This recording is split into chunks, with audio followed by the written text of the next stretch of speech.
A lioness stands over a baby antelope. The antelope is still alive, but it does not run. Then another predator approaches. You expect the lioness to abandon the baby, steal it away, or finish the hunt. Instead, she steps in front of it and drives the intruder away. For a few strange minutes, one of nature's most efficient killers appears to become a bodyguard. Why would millions of years of hunting instinct suddenly switch off? The obvious answer is compassion. Perhaps the lioness feels sorry for the helpless animal. Perhaps she has decided to spare it. But nature is rarely that simple. A predator's brain does not contain one permanent command that says, kill anything that looks like prey. It contains several competing systems: hunting, fear, parenting, play, territorial defense, social bonding. Most of the time, these systems work together, but sometimes they collide.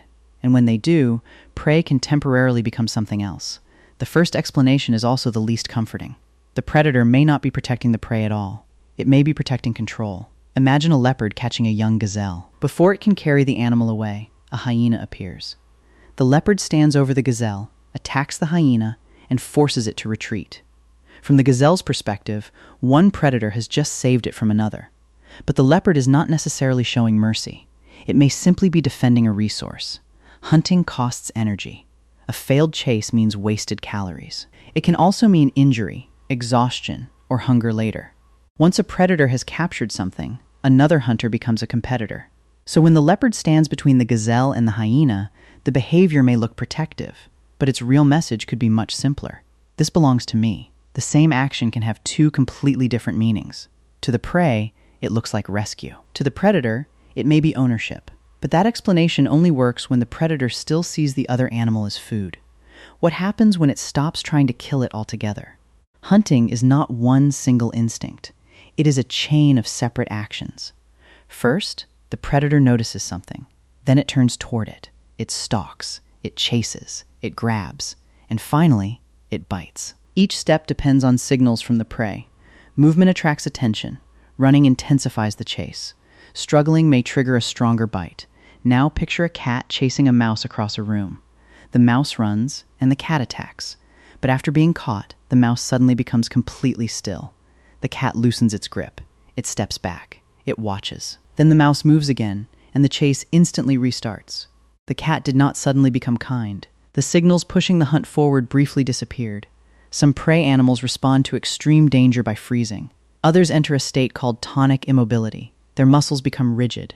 Their movement stops. In certain encounters, that stillness may interrupt the predator's attack sequence. The predator may sniff the animal. It may touch it. It may sit nearby and wait. To us, that pause can look like sympathy. But inside the predator's brain, the hunt may simply have lost its next instruction. The prey has stopped behaving like prey. But hesitation is not the same as protection.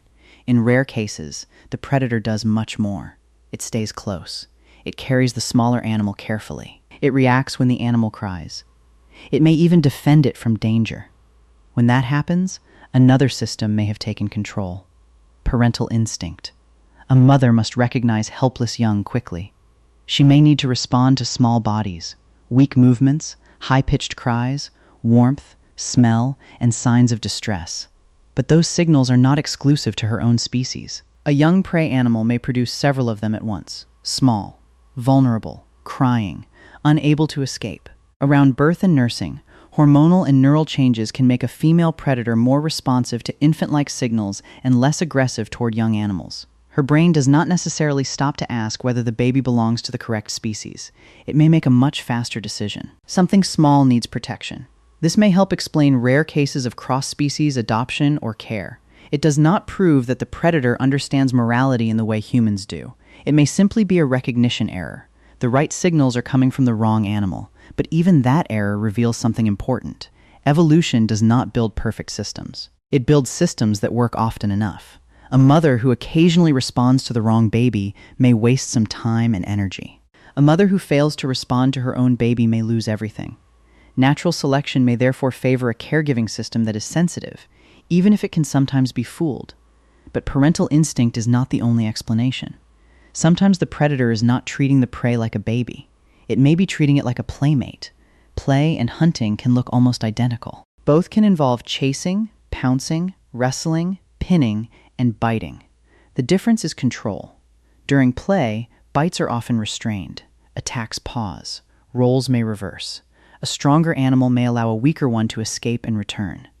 Young predators use play to practice coordination, timing, restraint, and social judgment. But because play uses many of the same movements as hunting, one behavior can sometimes slide into the other. Imagine a young dog chasing a rabbit. At first, the rabbit triggers pursuit. But the dog is not extremely hungry. It has grown up around smaller animals. The chase slows. The dog begins bouncing, retreating, and approaching again. The rabbit is still a species the dog could hunt. But in that moment, the dog's brain may classify the interaction as social rather than predatory. If another animal threatens the rabbit, the dog may defend it. Not because the rabbit has permanently stopped being prey, but because it has temporarily become part of the dog's social world. And that word matters, temporarily. A predator may guard another animal for minutes, hours, or even longer. But hunger, stress, sudden movement, or a change in context can switch the hunting system back on.